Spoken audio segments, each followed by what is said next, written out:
नमस्कार, मी रविराज. तारा न्यूजमध्ये आपलं स्वागत आहे. कोल्हापूर जिल्ह्यामध्ये सध्या पावसाची संततधार सुरू आहे.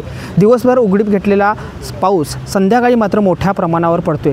मी आता आहे कोल्हापुरातल्या पंचगंगा नदी घाटावर. माझ्या पाठीमागं ही तुम्ही दृश्य पाहू शकताय. ही आहे कोल्हापुरातील पंचगंगा नदी घाट परिसरातील ही दृश्य. तुम्ही पाहू शकताय की मोठ्या प्रमाणावर पंचगंगेच्या पाणीपातीमध्ये वाढ झालेली आहे आणि जवळपास या ठिकाणी सकाळी 8 वाजल्याच्या अहवालानुसार 26.07 पाण्याची पातळी कोल्हापूरच्या पंचगंगा नदीची आहे. राजाराम बंधाऱ्यावरून देखील पाण्याचा विसर्ग होते.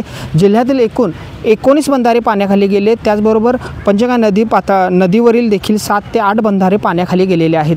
तुम्ही पाहू शकता घाटावरची दृश्ये आणि या ठिकाणी जी मंदिरे होते ती देखील पूर्णपणे पाण्याखाली गेलेले आपल्याला इथं पाहायला मिळते. आणि आणखीन चढलं तर हे पाणी पात्राबाहेर येणार आहे.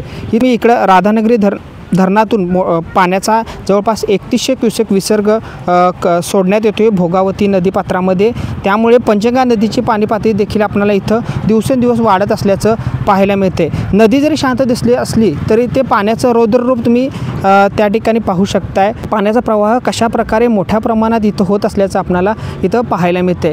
कोल्हापूर रत्नागिरी रोड आहे त्याच्या समांतर कुठेतरी पाणी आता जात असल्याचं देखील निदर्शनास येते. अशी एकंदरीत कोल्हापुरातल्या पावसाची ही परिस्थिती आपल्याला सध्या इथं पाहायला मिळते. त्यामुळे नागरिकांनी सतर्क राहावं, काळजी घ्यावी असं आवाहन प्रशासनाकडून करण्यात आले. कॅमेरामॅन केतनसह मी रविराज, तारा न्यूज, कोल्हापूर.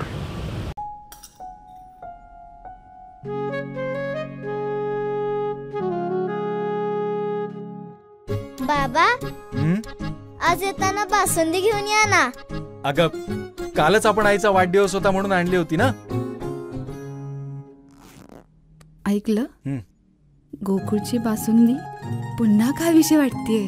खरं सांगू, मलाही खावीशी वाटतेय. पुन्हा पुन्हा खावीशी वाटणारी गोकुळ बासुंदी.